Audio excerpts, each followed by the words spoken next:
Welcome to that spiritual, actual, factual answers to questions you're asking. You find them inside you, recite you, reciting the records of cash. We laughing, we drafting the passion to vary. It's time for that comedy, dramedy, all of the fanciest, catchiest acronyms. Listeners, listen, we traveling. Conscious is always unraveling. The reading you're having is mapping you back to your natural habitat. Abracadabra, it's magic, let's passing it. To top it off, the host, all the classiest. Now, what were you asking for? All of the answers? What? All the answers. Recording, and you're here, and I'm there, and everybody says words. And I'm recording as well. Okay, I gotta put this amino up on this desk, because this amino is too much to hold. There you go. You live over there now. I know, it's terrible. Your life is suffering. Hey, Cassidy, first time I've seen you in so many days. Welcome back. Hey, welcome to the podcast. This is a bit of FM radio. Zibbity-bobbity-boo. So we have... God, and my stuff is making all kinds of noises today. I'm going to stop these noises. I'm going to stop them. There. We have a good friend of mine coming on today. Her name's Renee. She's been in many of my classes, and we've done a lot of work together. And she is an energy healer in her own right. Very gifted. She's got a lot of clients. She's been trying to leave her job for a long time. 2 years of the time we've been working together. She's done my Christ Light retreats. She's done all the Star Beings classes. She's done healing class. She's done 4-step class. She's done so many things with me, and I'm honored. And she's also just become a great friend. It is now 1:11. God, I'm telling you, I don't even look at the clock when it's not the time. I'm just going to say it every time I notice it. I never notice the clock unless it's these fucking numbers. So for Katie right now, it is 1:11 on 1:11. Oh my God, that's right. It's 1:11. Jesus fuck. God damn it. Lead everyone with love. Oh my God. 111111111. And it makes sense that Renee would be coming because Renee's very love. She's just love embodied. Also is doing the work of the one in the world in a big way. She's an energy healer, and she's okay. This dog is so into you right now. Squeezel is insisting on being on my lap, which is funny because I'm worried if she's like sick or something, but we just asked her records and she's not. Go boil me some chicken. She's like stopped insisting on being in my lap except for today. Anyway, so Renee's coming on. I'm excited to have Renee on, mostly because I want to hear, I have a ton of questions for like when other people get as into this stuff, like when it becomes your business, how people get to that, you know, because we all have our own crazy journeys of like how we get to that. So she'll be joining us today. What's going on in your world? How's your water heater? 75% fixed. Like the grief of it is done. Oh. Now we have a rat abatement problem, but that's, whatever. What? Yeah. It's an endless list lately, but I'm not stressed out by it. I was so deeply traumatically stressed about everything in December, and I'm just like not now. Can you tell us about the rats then, since it's not stressful? Yeah. Is it? I would love to hear about it. There's a noise that was in one of the units, sort of weird little, there's like a dropped ceiling that has like a little bit of a space. Obviously, it's not really a crawl space. It's just a space in the house. I don't know how to describe it. Not just a ceiling between floors, but like a section where it's just its own ceiling. And she was hearing it, and I was like, it sounds like raccoons on the roof, because it felt distant, and that's what the sound of raccoons on the roof sounds like. And there's not much we can do about that. But then she was like, we went back to it, and like, yeah, that's a animal in the ceiling.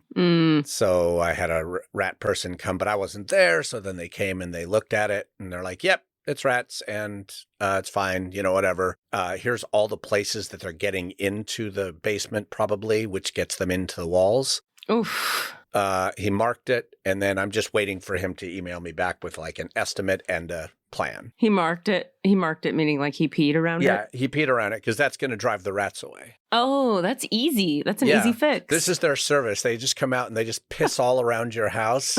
Wow. And then the rats are like, oh, human pee. I don't want that. And then they leave. That makes sense. I mean, rats are sensible. Rats are classy. They don't want your piss on them. I mean, it is one way to get rid of a lot of pests is to buy like coyote urine pellets. Huh. Which really? Yeah. The other thing that rats don't like apparently is peppermint oil. Huh. So like you can spray different places with peppermint oil and they'll be like, fuck you, I'm leaving. Are they going to do that? No, but I probably will. Fuck yeah. They're going to put out some live traps first and stuff like that. So How cool. Rock on. yeah. Very unrelated question. What would you think about me? How much judgment would you have of me if I got my 11s filled in? Do you know what the 11s are? Oh, the marker. These two lines. The lines on either side of the bridge of your nose between your eyes. Yeah. Yeah, I never thought about that. But Katie, Look. they're 11s. Oh my God. I didn't even think of that. No, you can't get rid of your 11s. They're your power. Damn it. So no injecting with Botox, no botulitum. The problem no is, botulism in your head. I know, I don't really want botulism in my face, but these 11s though. What is happening? Talk about it. All right, talk about 11s for a sec. What is one? Look. And is 11 different than 1 in terms of number? Yeah, it's double. It's 2 1s. It's amplified. They talk Okay. about this. It's more than 1 1. It's 2 1s. It's amplified 1. It's just more of 1. But and we have to fill the listener in on the story from last week got some resolution, and I should talk about it. But before we go there, as you age, when you catch yourself in the mirror, certain things just start to get worse and worse, and you can't not fixate on them. Mm-hmm. Do you have anything like that as a man person? Probably not, because men are supported in aging. Wait, you mean like physical appearance? Yeah. Absolutely. What do you have that you do I got to get rid of my 11s, but for you it's what? It's I'm trying to think of a funny way to put it, like my 11s. It's well, the other day I just noticed that my center mass, as it were, has started to even be a little bit like armpit boob, and I'm like, I don't love that. So my center mass, my dantian, my central, if I was a Tai Chi master, I'd be rocking it, because that barrel in the middle is like, a lot of Tai Chi folk have that sort of barrel middle, but mine's just sort of like blarp. I'm blarpy in the center of my body, and I don't like it. And I keep thinking, I'm going to do this, or I'm going to do this, I'm going to do this, and I don't fucking do that. And so Yeah, I know. It's like, you'd put botulism in and I'd get lipo. Yeah, but see, here's where I'm going. It's much more likely that in reality, I'll put botulism in my face, but you're not going to ever get lipo. No, because lipo is horrifying to Yeah. think about. I'm more likely to get botulism in my face than I am to get lipo.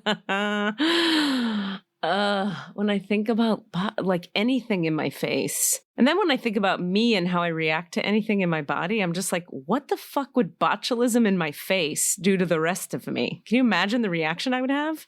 Look, Katie, you and other substances going into your body are a terrible, terrible marriage. Did I tell you that the other day, and the listeners, I tried to get my booster and they rejected me? Because of? Well, so my dear friend upstairs, Jennifer, very kindly went with me to get my booster because, sorry, I'm going flaccid again, because we all knew that I might have a terrible reaction and need help getting home. So she drove me over to this place where they're doing boosters. We get in there and there's a form you have to fill out. Have you ever had a reaction to a vaccine? Yes. Oh, no. What were some of the symptoms? And I wrote them down, and then we talked to the lady, and the lady was like, oh, no, you have to go talk to this other lady. So we go to this other part of this tent. Fucking God, that place felt like a Red Cross, disaster site. Yeah. Disaster site. My God, everybody inside with their fucking crazy advanced masks, and everybody's got the outfits on, the yellow hazard sweaters. Oh, you know what I mean? And everybody's at their own separate table with a number on it. So it felt like World War II disaster striking Red Cross saving people. Weird. And it was inside, so it was I don't know, it was creepy. Anyway, and everybody's got their sleeve up and their mask on and they're getting a shot. And it's like, oh, fuck, what Steven Spielberg movie did I just walk into? More of a Stephen King movie that you walk into. Yes, good call. Anyway, so they make me see the nurse practitioner, and she's the medical advisor on staff. And she goes, tell me about your symptoms from the vaccine. And I tell her, and she goes, oh yeah, that could be Guillain-Barré. You could have a heart attack. We're not doing this. We're not going to give you the booster. She said, what you have to do is you have to see an allergist, and you have to be under the care of a doctor who says, we give permission for this lady to have this thing. And if she has reactions, she'll call us and have a follow-up. But the woman at the place was like, I can't follow up with you. We don't do that here. So I don't feel right letting you leave this building. And I was fucking relieved because I got to leave the building and not have that shit in my body and not have a terrible reaction, right? But then I'm also like, great, more triple masking and avoiding people, and it's winter here, and Yeah. I'd like to feel a little more confident that if and when I get COVID, I'm not going to have terrible symptoms, and that's what the booster is for. And Well, I'm proud of you for trying. Thanks. Because I know that in itself has been a real trial for you. Yeah. But also that's interesting just to get, I mean, you are one of the people who needs, like, I don't believe that 90% of the people who are finding all the different ways to not get it are like you. I know. They're all just, but some of them are. And you are a great example of someone who is paying attention to the truth of what's going on in your body as well as what's going on in the world. So it's a lot. Yeah. Well, I mean, truth. Oh, boy. Yeah. You're aware. You can see it. There's the science of what we know right now. Yeah. And then there's a lot of other things. Anyway, I tried and wanted to do it for public health, but didn't want to do it for my own reasons, and would rather not do it in general, and then was told not to do it. And now I have an appointment with an allergist tomorrow, which was amazing. I called allergists today, wound up getting the best guy in town. Everybody's like, oh, that guy's the best guy around. And I'm like, okay. And he has 3 offices in 3 different towns. And there was like appointments 2 months from now in the closest offices, or I could drive 45 minutes and see him tomorrow. And I was like, duh. It's awesome. Right? So I'm going to see him tomorrow. But now I don't know. Does that mean I'm going? I don't know if this appointment is like I told them what I'm going for, but I don't know if that means I show up and tomorrow he pricks me with a bunch of stuff. I doubt. Well, he might give you some allergy testing, but I don't know. Because allergy testing is like they prick you in the arm with stuff and it explodes or doesn't explode, right? Like it raises up, or you've seen an allergy test on an arm? I've heard of it. I mean, I've had them described. I've never actually done it. I don't know. That's a good question. I'm pretty nervous about it. I don't want to do it. Now that I think about it, I'm like, do I need a ride to that? Yeah, maybe you could get your friend to go with you again. Fuck this whole fucking thing. How about that? Can we just fuck it all? Do you know how often I have thought that in the last month? Please tell me. Tell me. I just want to walk away. I've had so many just want to walk away from everything. Whatever it is. I don't care. Never mind. Totally. You know what? Never mind. Fuck it. I'm done. And then I make it through whatever it is just fine. Just fine. I know. But it's okay to have that, of course. Yeah, those moments of just this whole thing is too much. It's like one of my main coping strategies in life is everything usually feels like too much to me. Like a day is way too much to handle. I've got a lot to do in a day. Right. But I can do the thing that's directly in front of me. Yeah. So I just bring myself back to, okay, coffee. That's all that there is. And then coffee. And then I go, and now? And I go, this thing. And that's how I get through without being in a constant state of agitation. Yeah. Or like, what now? Now what? Where do we? Panicky, overwhelmed, busy. 100%. You know? Yeah. So I feel like I've been working on that skill a long time. And so this thing hits and I'm like, all right, we're just doing more of that. Yeah. But it makes it, it adds up. I mean, you have your days where you're just like. Yeah. Where it's too much. No, I can't. Yes. Like I can't wear a sweater and a jacket and a hat and 2 masks and a boot on my foot and go run errands. I can't. Yeah. I can't. It's a lot. It's a lot. And and we could also acknowledge like, oh, what a wonderful thing that you have the option to go to the allergist and you are able to, and you can, and you are given this thing and you have doors that close. But that doesn't discount that it's a fucking lot. It's a lot. It's a total lot. And also like, but you're super right about the one at a time thing. Like it actually isn't often the problem is head versus heart. Like my head can chunk it out and go, okay, 1 thing, 2 thing, 3 thing. Okay, go do that. Okay, go do that. But there's still the process of being able for that to be felt as opposed to just thought. Oh, okay. Until you believe that it is just 1 thing at a time, it still feels like 1,000 things, even though they're 1 at a time. Got it. Mm-hmm. Yeah. That's interesting. I almost have gotten to this weird place. It worries me sometimes where I'm like, oh boy, I'm so 1 thing at a time. I move so much more slowly than I used to because you have a boot on your foot and you're using a scooter? No, because the moment I go to the thing that's next, I'm no longer in my body connected to the base of my belly. I'm out of my body pulling myself forward, and that feels very uncomfortable now. So I have to stay with myself, down and in, down and in. And then when you're down and in for real, there's nothing but the moment you're in. And then the moment you're in starts to stretch out wider and wider. So everything feels like it's in slow motion all the time. I'll give you an example. I was talking to this woman who is the head of I hired this company to do some marketing for me on the internet, and they're building these ads, and I'm really disappointed in them right now. And so I won't say their company name. And we had a meeting where I was like, I need to meet with all of the team members all at once because you guys are not getting anything I'm saying and communicating it to the team in a way that is creating anything like anything I need. Like, I was really disappointed in them. So we had a meeting where it was like the copywriting people and the design people and the data analytics people all together on one meeting, and me attempting to articulate the brand and show them images and explain what I do and this whole thing. The woman who sold me the thing, who's like the salesperson for this company, she's so fast in her energy. She's fully head and heart, but not in her body. I don't know how else to say it. She's like, okay, we're going to get you things. Good? I got to go. And I'm like, okay, back to one. The first thing you said, no, because of this. And so I sound like this tortoise person who, like, when I was her, I used to think, who is this slow ass tortoise bitch in front of me? And now I'm like, wow, I became the tortoise lady. That was not my plan. It's just a byproduct of this whole, like, be with yourself in spirit. And one day, she's a great person, by the way, and she and I were talking, and we had a private meeting, and I said, do you have any idea how fast you move? And she goes, yeah. And I go, I feel so slow in your presence. And she goes, well, that's because you're multidimensional. And I was like, oh, good point.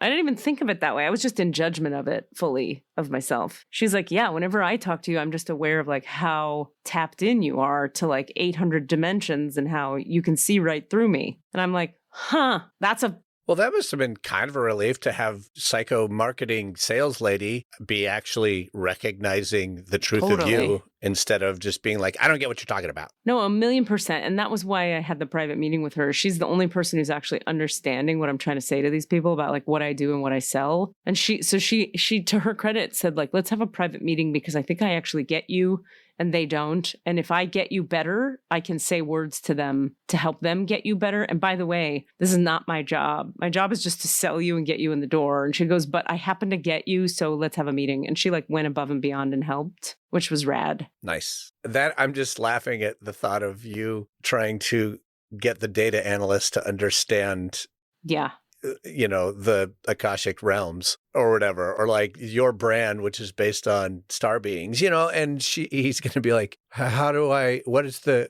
Google ad response on that? I don't understand.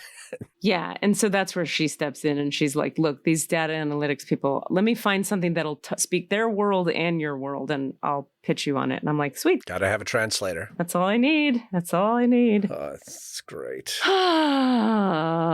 yeah, moving slowly and being the person that's the slow mover and the slow talker is really like a strange adjustment for my like 2 CEO parent having self. My parents are both like alpha.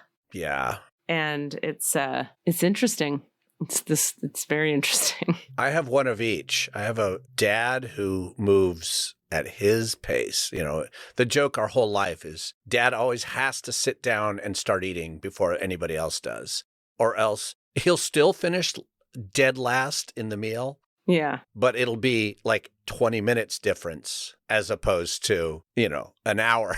Like, he eats so slow and methodically, and I run so fast. My mom's in the middle. Yeah. And she gets mad at me. She's like, you are going way too fast. Like if I'm in the kitchen or whatever, and we're cooking together. Yeah. And sometimes I get really defensive because I'm like, this time I was not going mine. But sometimes I'm like, I'm defensive. Oh, no, you're right. I'm going too fast. But sometimes then she'll accuse me of going too fast. And I'll be like, that time, I don't think I was. I think you're using that. Yeah, but it's not like too fast is objectively true or bad. It's just too fast for her in that moment. Exactly. And sometimes there is some judgment of like, you're right, that's too fast.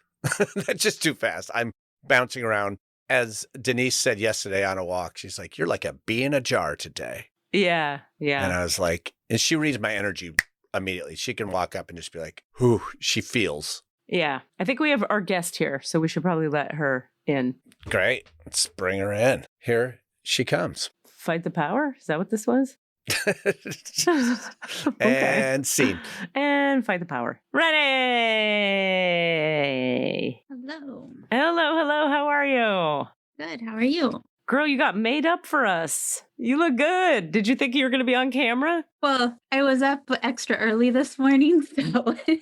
All right. So everybody needs to know. Let's just be transparent. I pulled a Katie Rubin again. And dear, brilliant Rennie here asked me yesterday when I said to her, like, very last minute, "Hey, do you want to be on the podcast tomorrow?" We set a time for her to be here. And she checked with me. I said, "We need you at 10 a.m. your time." But then in my mind, that flipped into 10 a.m. my time, East Coast. So then later when she was confirming with me, she goes, "Just to be clear, you want me at 7 or 10? And I said 7 because we're doing 10. And I just, it had flipped in my head. I went to dyslexia numbers land or something. So then this morning, she's texting me at like her 5:30 or something.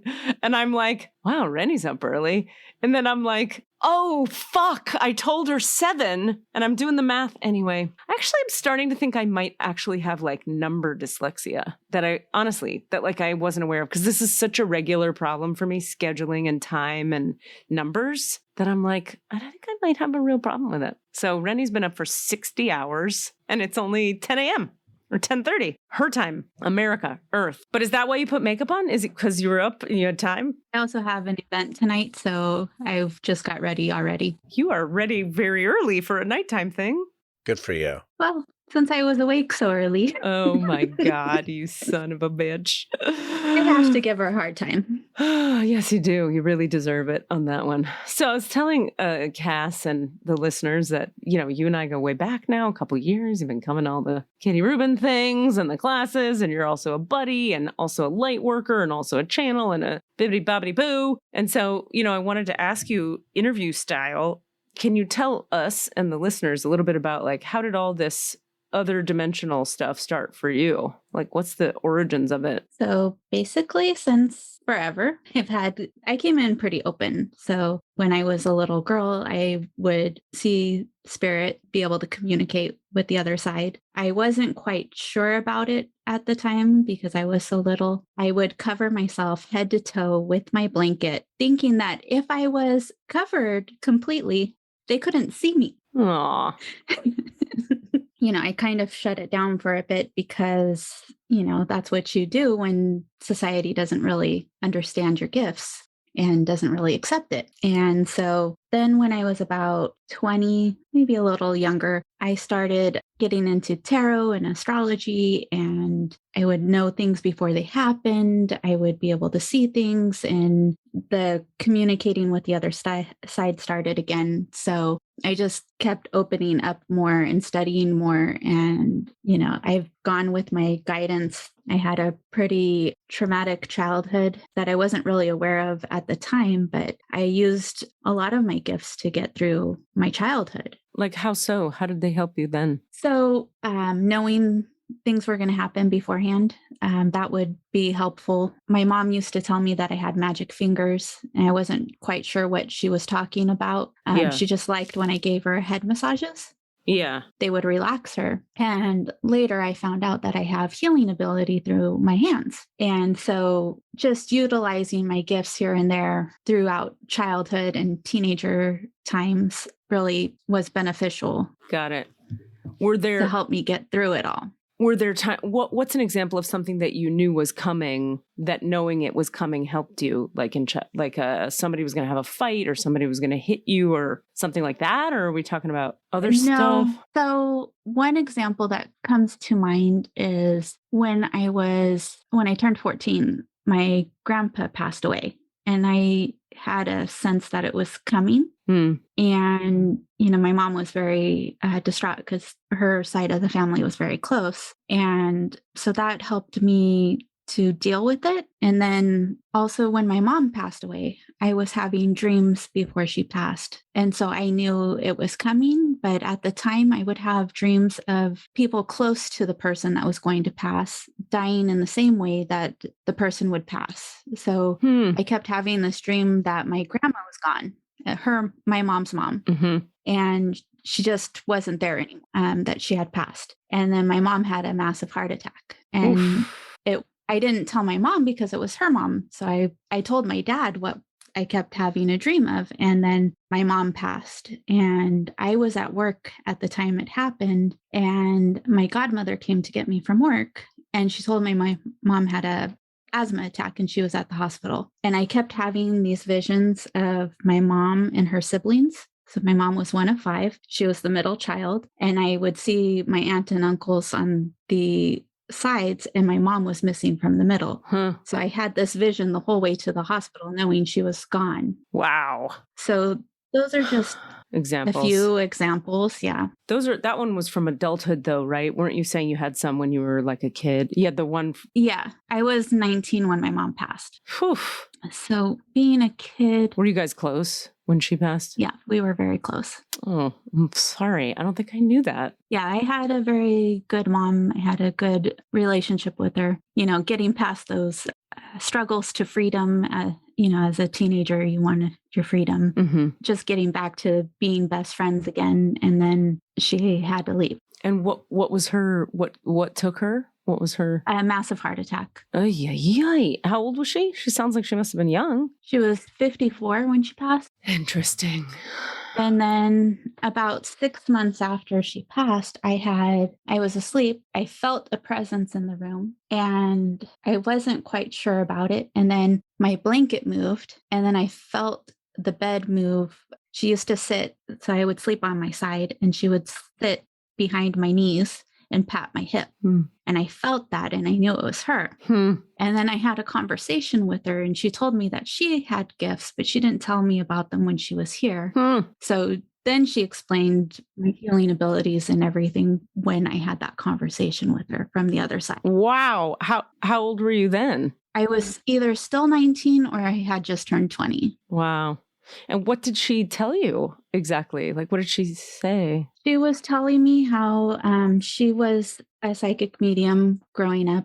So some of these gifts come from my Cherokee and Pawnee grandmas. So she was telling me that my great grandma was very in touch spiritually and that it skipped my grandma and then my mom got the gifts. And my mom was telling me that the reason why she used to always tell me about my magic fingers was because I was a healer. And she didn't know how to tell me that because, she was born in the 40s and they didn't talk about that kind of stuff back then. So those were, generational things where, yeah. Also, lifetimes of being persecuted for having gifts, not necessarily feeling safe to talk about it. Yeah. And then when did you start developing them in an active way, the gifts? And also, can you lay out for us, like, how do you frame, like, what are your particular abilities? So I started developing them pretty regularly since 2005. So psychic, I have clairaudience, clairsentient, claircognizance, clairvoyance. I can see things remotely, so I can do remote viewing. A medium, so I connect with the other side. I have the healing abilities. I also have the ability to channel divine light, just as you do, in my own way. So I tap in and bring through channeling the highest vibrational light of source. And I recently went through the quantum healing hypnosis technique. So I'm a QHHT intern at this point with the waves of the virus. It's been a little slow to get everything done with that. And so, I also went through Access Consciousness at one point. Oh, right. Right. I did a lot with Mind Valley Academy. So just different teachers along the way as my guides have taken me along the path. And then in 2019, I had a reading with somebody that told me that I was connected with star beings. And I was like, huh? What are you talking about? She started talking about the Arcturians and some other things and cobalt blue. And I was going to go to an event. I was looking on Eventbrite and I found Yvonne was having, this is a mutual friend of ours. She was having Yvonne Bethy, yes, who we have had on the podcast before. Yeah, she's great. yes, she was having an expo here I live in the Bay Area. And I was like, oh my gosh, there's people like me here. So I went to it and my friend, I dragged her along and she was like, well, why don't we go see this lady talk? And it happened to be Katie talking about the Akashic Records. And I took Katie's Akashic Record reading class. So now I read the Akashic Records as well. And we were listening to Katie's talk and she was telling us about the Arcturians and some of the other things that the person I had a reading with the month before had said. And I had asked in that session about a teacher. And she said, the teacher will appear when you're ready. And then, so I started working with Katie because that was obviously the teacher that I was being led to. And now Yvonne hosts my events as well. So it kind of all came full circle. Very cool. Very cool. Wait, you said a thing and I had a question and it just left my head. Can you tell us, this is kind of a goofy question, but I want to know, what's like some of the, do you have any stories that are like I have a bunch of crazy stories about otherworldly stuff. Like, do you remember, like, I'll give you an example and I'm just sort of curious what your stories like this are. Like, I have the story of like driving my car and CD, my teacher from Jerusalem, was flying over California in a plane at the moment. I happened to know because I was texting with his assistant who was saying his handler on the plane just texted us from, they're like landing at SFO right now and they just flew over, I don't know, Berkeley or whatever it is. So they're just landing right now. His assistant just texted me and then I'm talking to somebody else who's talking to that person and I'm driving a car on Highway 80 and all of a sudden CD's energy field starts to work me and I start to see multidimensionally. I start to see Arabic words in the air that I don't know. I don't know Arabic, but I'm seeing what I now know were like sections of the Quran in my vision. Then my field of vision went black. I was driving a car on Highway 80. Then I started to like have a healing session organically occur, like crying and entities and demons and shit leaving my system. And I can't see and I'm driving. So I have to pull off the road. And I remember I pulled into the parking lot of a Dollar General and I called on the phone my friend who I had been texting with. And I was like, I need you to pray with me. I need you to read these surahs that we had been training in that you use for healing. I need you to say them now because I'm going through some deep shit right here on the freeway and I can't drive this car.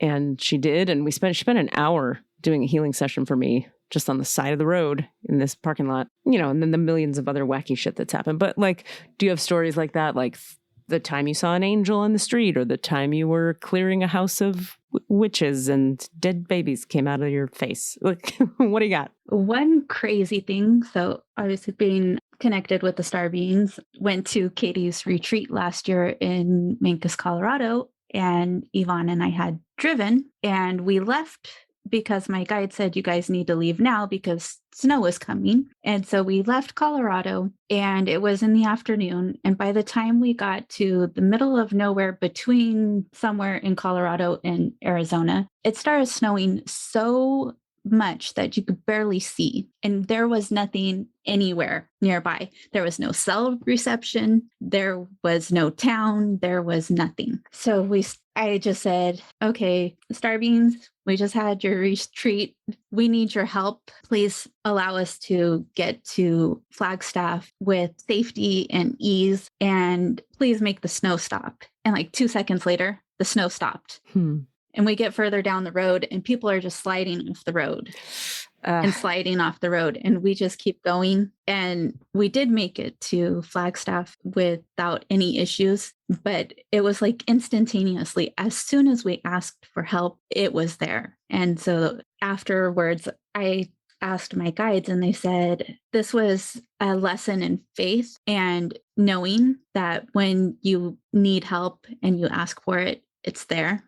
So that was pretty interesting. I have a lot of wacky stories. I'm trying to think of some others, but that was pretty amazing because we didn't think we were going to be, we thought we were going to be stuck on the side of the road. Well, the one I was hearing from Katie, and I'm wondering if when you were talking earlier, by the way, hi, I'm Cassidy. Hello. We haven't actually met. We just jumped right in. I am curious. Yeah, the story, when you were a kid, it sounded like there was some unwelcome or at least unasked for like interaction where you were like, okay, got it. Like where it's coming in. And like with Katie, even though it was a healing, you were driving, it was kind of like you got you got attacked by a healing or by someone else's field. And I'm wondering if like just to hone in on a story, maybe if there's one that's more like that sense of like, oh shit, I didn't ask for this, here it comes. Happens a lot when I'm sleeping. So I'll be asleep and then I will wake up so hot and just feeling overwhelmingly healed. So I know that my angels and guides are working on me at night. So not necessarily when I'm driving on the freeway, but what about when you were a kid, like things that happened, like otherworldly things when you were a kid that made you want to put your blanket over your head so they couldn't see you? Yeah. Okay. So one thing was, I think I was about 10 and I used to sleep on the roof in my sleeping bag. We had a flat roof. So I would sleep under the stars. I'd look in the telescope at the stars and then I'd go to sleep. One night I was up there and I saw a UFO and it scared me and I never slept on the roof again. What did it look like? It was round, like on the top, kind of the quintessential look of a UFO. It was pretty close, too close for my comfort at that age. So I always knew that there was other life out there, but I was so afraid of it. Through working with Katie, we had removed a lot of alien stuff out of my system. So I found out later why I was so afraid of it when I was 10 years old. That was one of those weird experiences that I had. Like the blanket over the head stuff. What was that about? So I thought that if I covered myself completely, that the spirits that were around, they couldn't see me. So if I covered myself. So what were the spirits that were around? At the time, I wasn't so sure. Now I know, like, I have a twin brother who died when we were 10 days old. My brother would be around me a lot. Also, my great-grandparents would come around that had passed before I was born, but I didn't know their energy. And how did you perceive them at that time? Did you feel them? Was it a sixth sense sort of I see dead people situation? Or yeah. Did you see them? Did you feel them? Did you hear them? How did you perceive them? At that time, I would feel the energy. I could feel the energy in the room change. And I knew that somebody was there, even though there was no physical body. I just knew that there were other energy forms in the room. And then you would just hide. Would you ever try to talk to them or interact with them or anything? I wasn't sure about it because, I was very young. 4 or 5 years old. I know I would see these things before then too, but actively covering myself with the blanket, I started doing that probably the age of 4. Because I was like, oh, I don't know about this. And nobody talked about it. So I was just like, nobody else knows these things are here and let me protect myself. So when you get psychic information, how do you, I want to hear a few things about, like, for you, how is it when you get psychic awareness, how do you tap into it? How do you connect to it? How does it come to you? And then the second question would be when you're doing mediumship, where I'm assuming that to you, mediumship means you can speak for other beings, like dead people or star beings or angel, whatever it might be. How does that come to you? How does it feel? Like, how does your psychic spidey sense thing work for you? So I'll start with the mediumship portion. So if I'm having a session with somebody and they're asking to speak to somebody on the other side, I will ask for that person to step forward. Sometimes it's just someone will come forward in a session and then I will describe them to the person. I will have an awareness of what their relationship is, whether it's a parent or a grandparent. I can feel that soul connection that they had in the physical form. And then I will see, I see spirit in a holographic form. So I'll see the person as if they were here on Earth in their physical form, but in a holographic form. What does that mean? So like I'll see what the person looked like. I can see like what type of clothing they would typically wear. They'll present themselves to me in a certain way. Like say they always wore a hat and then they'd show me themselves in that type of clothes. Like if it were my dad, he'd probably show me himself with the cowboy boots and a cowboy hat. And, that would be like how he would. When I hear you say holographic, what that says to me, and please correct me if I'm wrong, rather than it being an internal, like inside vision, it's a vision like there in the room. Like you actually see, kind of like if we were watching like Star Trek, there would be a hologram and it would be there in the room with you. I can see it both ways, whether it's with my eyes closed and see the holographic form or with my eyes open, I can see it as well. Typically, when I'm doing a session, as information's coming through, my eyes will close. It just helps the information come through better. And so holographic to you means like transparent, but 3D? Mm-hmm. Like it's a 3D person there, but sort of you can see through them kind of. Yes. Uh-huh. And do you have to do anything in particular to get the other beings to start talking, or do they just start in? It depends. Like I'll start a session and maybe somebody's talking about somebody in their life that has passed, and then they'll come forward, or they'll say, I would really like to know, what my mom has to say, if she has any messages, and then I will ask for the person to come forward. Typically, it is more of a will you please step forward type of thing. But there are times where someone's soul will come forward and have a message directly for that person. One of the things that had happened was my husband and I have been together since 2009. And a couple days before his cousin had passed away, his stepmom had passed away back in 2007. And she kept coming through to me, telling me I had to give him a message. And I hadn't really been open with him about my gifts. I had given him like hints about it, but I never said straight out, hey, I have these gifts and you're just going to have to get used to it. Yeah. So his stepmom came through and she was like, you have to give him this message. And so I did. And then like 3 days later, his cousin passed away. And what was the message? That everything was going to be okay. It was along the lines of, when people pass, that their soul bond's still there.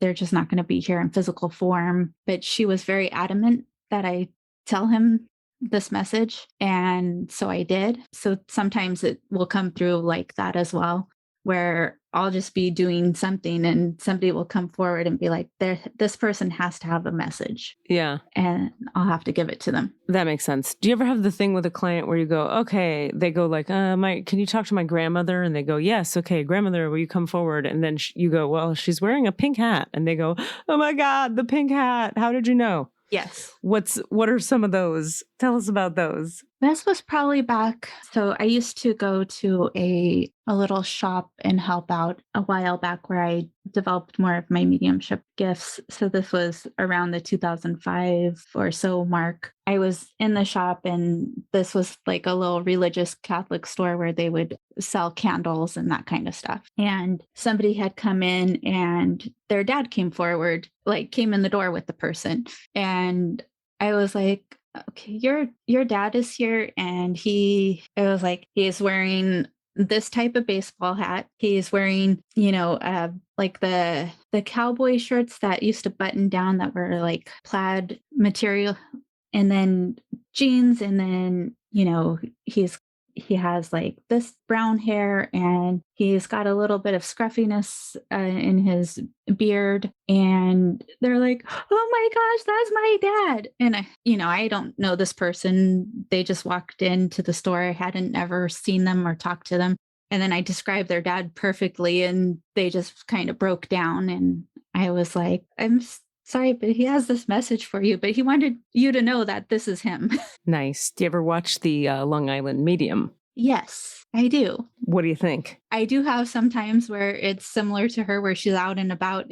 You just have to give somebody a message and it's like, okay, do you know who the Long Island Medium is? Well, I have the same gift and this person really wants to tell you this thing. And when was the last time that happened? Well, with lockdowns and everything, it's been a little while, but I have had it where I have been somewhere and I have had to give a message to somebody like that. I'll be in like CVS and somebody's like here telling me, will you tell them that this?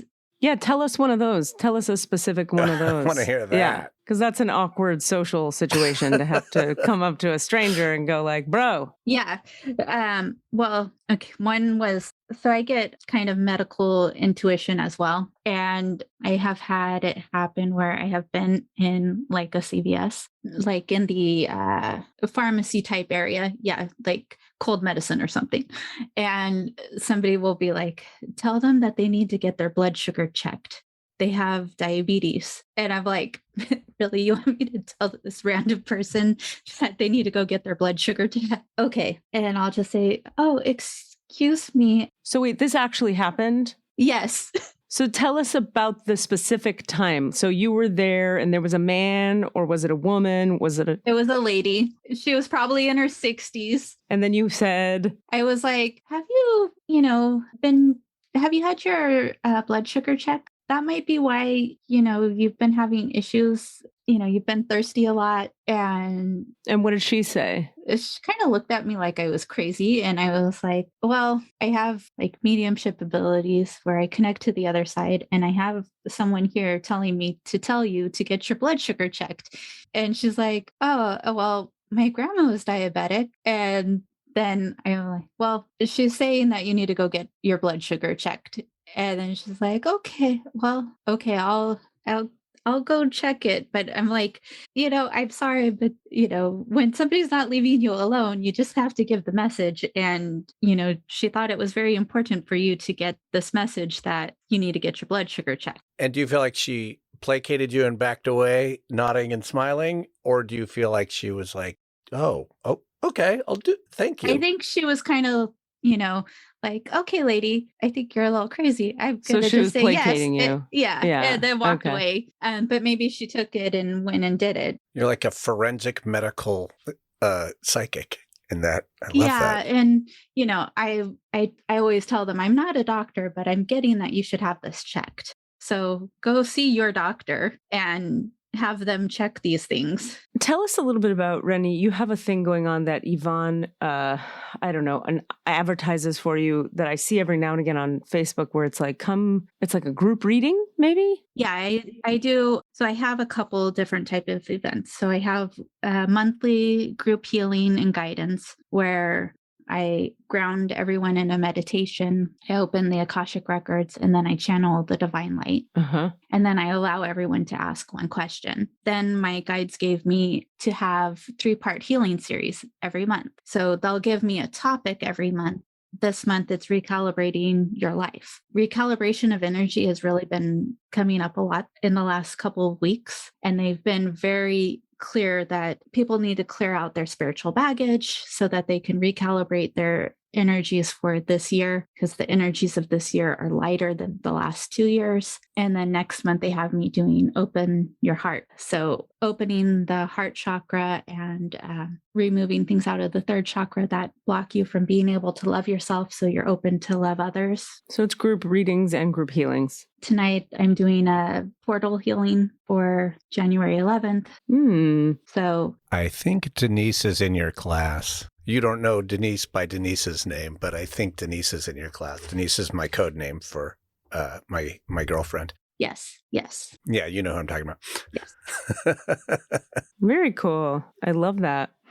So we only have I have to stop at 2:30, which is your whatever now 11:30. It is So 30. 20 minutes from now. Yeah, so 20 minutes. And usually what we would do is get into the records of the client now, but I have this question impulse to be like, would you be up for being what if you open my stuff and you talk to, I have a person I'd like you to mediumship for me for. Okay. And I'm putting you totally on the spot. And I didn't know I was going to do this. But as you're talking, I'm like, you're going to flip the tables on her. Let's flip the tapes. But if you don't want to do it, we don't have to do it. But I'm like, I'm tired of me. You get plenty of work with me.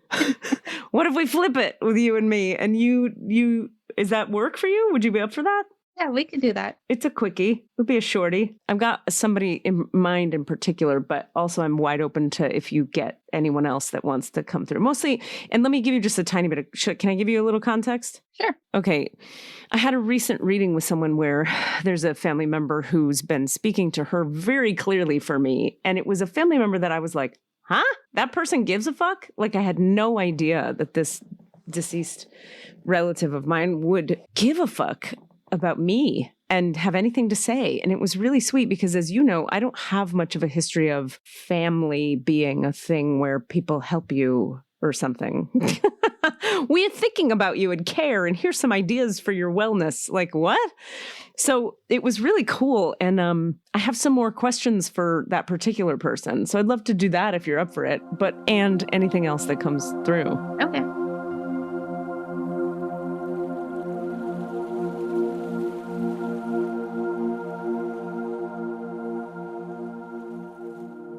What's that? Just give me 1 second. I'm just tapping in. Sure. Do you want to? You can say whatever you say out loud if you want. No, not so much. I'm just waiting for them to step forward. Gotcha. Okay, you can go ahead and ask your first question. Well, I guess I'm wondering if you've got this person there. I have someone here. Uh-huh. Who is it? A woman, and feels like an aunt, great aunt. Mom's side, dad's side, any qualities you get about her? Her dad's side. I'm just going to ask her to show me what she looks like, or what she looked like when she was here. Mm-hmm. Okay, this feels like your dad's aunt, so your great aunt. Short curly hair, kind of like just past the base of the head. She's got a little bit of a roundish figure, very sweet presence. Is this the person that you had come through before? No, but so maybe you can, what does this person want to say? I don't know anything about my dad's aunt or my great aunt. I've never known any of those people. I don't know who that is, but maybe that person has something for me. And then we can talk about the person I was talking about. Yeah. When you're done. She's stepping forward just to tell you how proud she is of you. She says that she knows that it hasn't been an easy road, and it's great that you've been able to do so much in your own life with your spiritual work and the work that you're doing with others. She's very proud of the work that you're doing. And she's saying that she had some gifts, but she never utilized them out of fear. And This is my dad's aunt? Mm-hmm. Do we get a name by any chance? She's telling me she had clairvoyance. That was her gift. Mm-hmm. Okay, 1 second. Starts with an R, and I'm just being shown a rose. Did you like roses, or is your name Rose? No, not Rose. Why are you showing me a rose? She's only giving me that it started with an R. She won't, and she's showing me a rose, but she says that's not her name. Mm-hmm. Are we 100% sure this is on my dad's side? Because I have an aunt on my mother's side with an R name. Who fits that description? Is this mom's aunt? Dad's aunt? Okay. She's confirming mom's side. Uh-huh. When I asked in the first place, she said no. And now she's saying yes. Why did I get the dad? Here, maybe I can help you a little. So the dad thing might be because who I've been talking with is my dad's stepmother.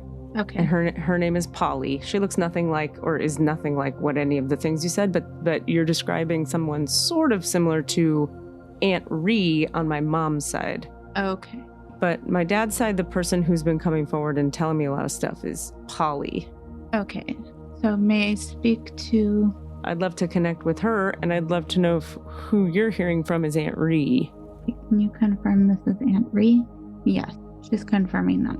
Okay. Now I'm going to ask Aunt Polly to step forward. Can we speak to Aunt Polly? And that would be Grandma Polly. Grandma Polly, sorry. No problem. Thank you for clarifying. I still had Aunt in the mind. She feels very emotional, so you can go ahead and ask your question.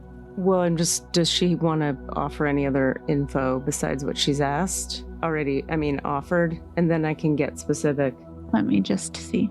I think I'd like to also just be sure it's her, so maybe you could tell me a little bit about her. She's saying that she wasn't able to express her emotions as well on this side. Uh-huh. She was reserved. Uh-huh, that's true. She saying she's able to speak freely now, which she was not able to do when she was here. It feels like it was both cultural and family reasons why she wasn't able to speak up for herself. Yeah. Mm-hmm. What do you see? How does she look to you? What do you see, if anything? Let me see if she'll show her physical form. Showing me a physical form similar to my own grandma, which was on the taller side, maybe around 5'8" on the thinner side. Mm-hmm. That's right. Yep, she was tall and thin, short hair, smoked a lot of cigarettes, very tough, very direct. That's why they're showing me my grandma, because she was like that too. So she was showing me a mirror image of my grandma. Uh-huh. Okay. So is there anything she wants to add to what I've been getting through my friend Joan? Anything she wants to add? Okay, so anything, one thing that she says very clearly is that you don't need other people to communicate with me. You can communicate with me yourself. Mm-hmm. And you know this. Mm-hmm. She's speaking about a journey that you're going to be taking. Let me see what she gives me about it.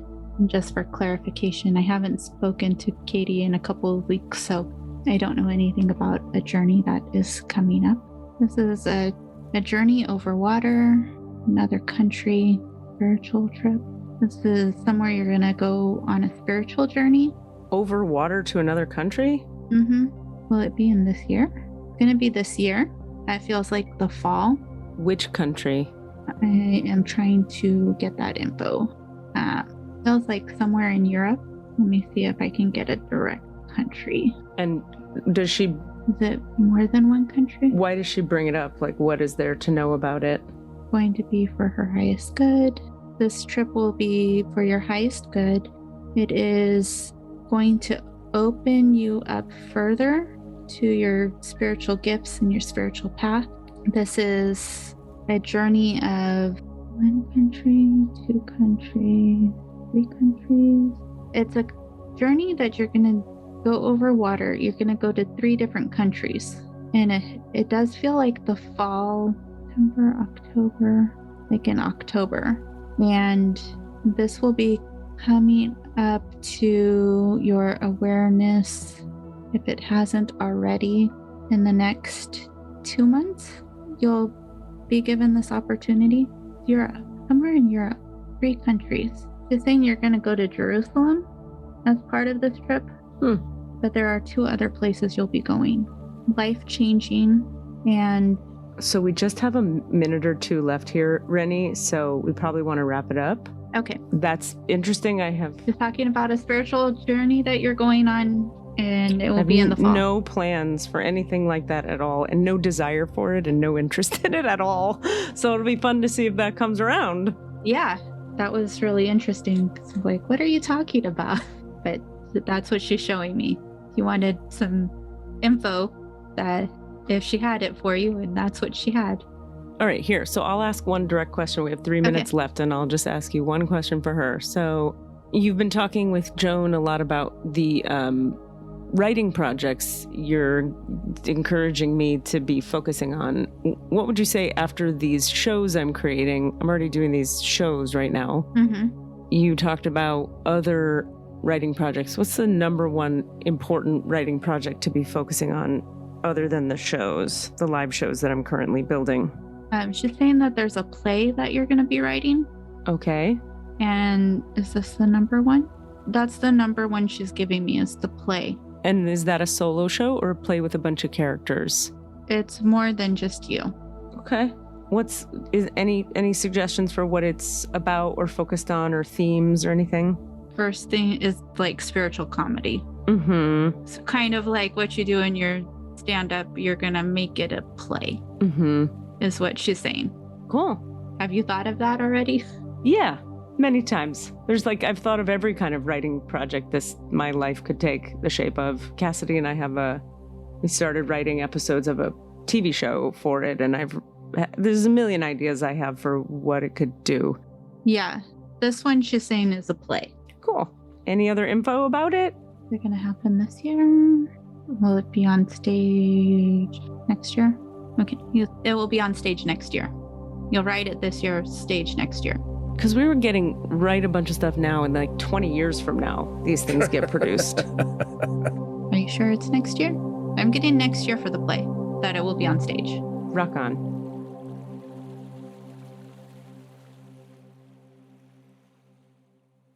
Renee, thank you for coming on the show. And You're thank you welcome. for letting me flip the script on you and put you very much on the spot and make you do work before you have to do your day. And thank you for getting up early, way earlier than you needed to get up. And thank you for putting on makeup. And thank you for just being a delightful human being.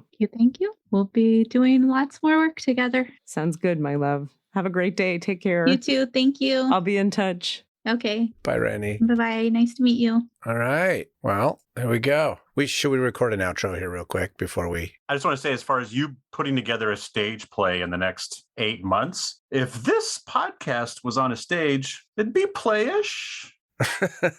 I don't hate that idea. It'd be spiritual. It'd be comedy. We'd do a little skit. Boom. A little skit. That's more than one person. Yeah. That's one I've been seeing a lot, is like when we have our live shows where thousands of people are there, like that. Right. At the next Sketch Fest or whatever, like when they have podcasts, do a live show. Oh, no. It's so much bigger than that, because we do our own events with we don't need them. Yeah, it's going to be kind of big. And I know that's weird for you to hear me say, but I think it is. I don't know about a fucking play. I'm not writing a fucking play. But okay, maybe I will. And I'll go to Europe. Listen. Sure. I'm just like, outro. Boop. Okay, that was me just giving you a signal. Cool. Well, you've got a bunch of shit you've got to do now that you weren't planning on doing, Katie. You got to write a play and go to Europe. I guess I would argue there's no gotta, but maybe new things will open that I have no plan for. I'm open to that. Yeah, cool. I know you got to go, so fucking go do some work. Okay. And it was we should acknowledge my little easy cheat there of being like, I'm not opening any records. You do it. That was fun. Flip the script a little bit. Yeah, it's an interesting way to do it. Yeah. Yeah. Well, We're always trying. good to see y'all. And I got nothing. I got no words. Rennie took me into a bit of a peaceful 2 Enneagram spaced out kind of space. So I'm left like, Yeah. She moves even slower than you. So that is its own thing. We are all somebody's Hare. Hare? Whoa. Tortoise in the Hare. Oh my God. Right. I was did not really get that. confused. But that's it's true. We're all the hare to someone else's tortoise, or someone else is a tortoise to our hare. That's our last line. Very good. Love you guys. Thank you for all your flexibility with me. Bye. What are you asking for? All of the answers? Say what? All of the answers? Yeah, all the answers. Hey guys, thanks for listening. We'd love to hear from you. Please email us with your questions so that we have questions to answer in the Akashic Records. Our email address is allanswerspod@gmail.com. That's allanswerspod@gmail.com. And if you'd like to find us on Facebook or Twitter, it's @allanswerspod, @allanswerspod. Thank you. Mixed and edited by Desmond McNeese for We Mixed It, LLC. Go to whatsoundsawesome.com.